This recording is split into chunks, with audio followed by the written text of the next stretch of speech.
بسم اللہ الرحمن الرحیم۔ الصلاۃ والسلام علیکہ یا سیدی یا رسول اللہ وعلی آلکہ و اصحابکہ یا نور اللہ، اللہم صلی علی محمد کما تحب و ترضی عنہ۔ 9 ذی الحج یوم عرفہ کا دن ہے۔ اس میں خاص عمل کیا جاتا ہے۔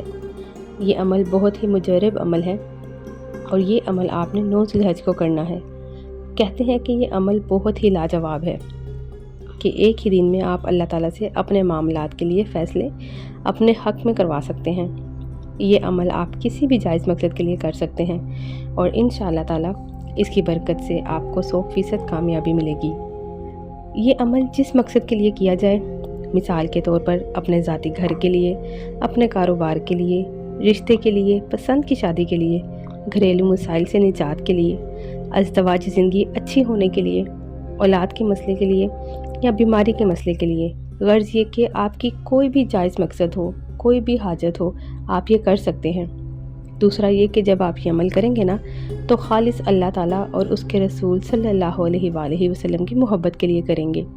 جو لوگ اپنی پریشانیوں سے، بیماریوں سے، مسئلوں سے پریشان ہو چکے ہیں کہ کوئی حل ہی نہیں نکلتا جس کا، تو وہ یہ عمل لازمی کریں۔ یہ عمل 9 ذی الحج کو کرنا ہے۔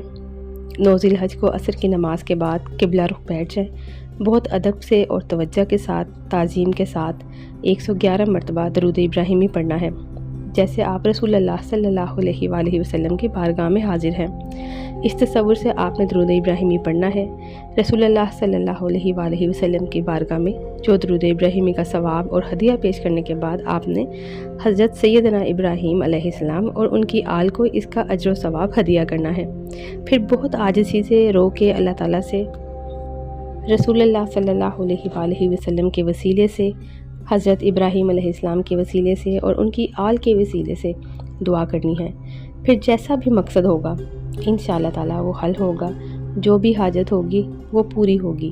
111 مرتبہ درود ابراہیمی پڑھنا ہے۔ پھر اس کا اجر و ثواب نبی پاک صلی اللہ علیہ وآلہ وسلم کی روح مبارک کو، سیدنا ابراہیم علیہ السلام کی روح مبارک کو اور ان کی آل کو ہدیہ کرنا ہے۔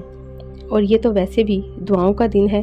اس دن تو دعائیں بھی قبول کی جاتی ہیں، اعمال بھی قبول کیے جاتے ہیں، اور جتنا بھی ہو سکے رو کر، گر گرا کر اللہ تعالیٰ سے دعائیں مانگیں۔ اللہ تعالیٰ آپ کی تمام دعائیں قبول فرمائے، مشکلیں دور فرمائے اور تمام معاملات میں آپ کی خیر و برکت عطا فرمائے، تمام جائز دعائیں قبول فرمائے، ناممکن کو ممکن بنائے۔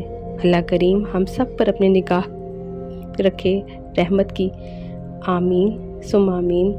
صلی اللہ علی محمد صلی اللہ علیہ وسلم۔ اللہم صلی علی محمد کما تحب و ترضی عنہ۔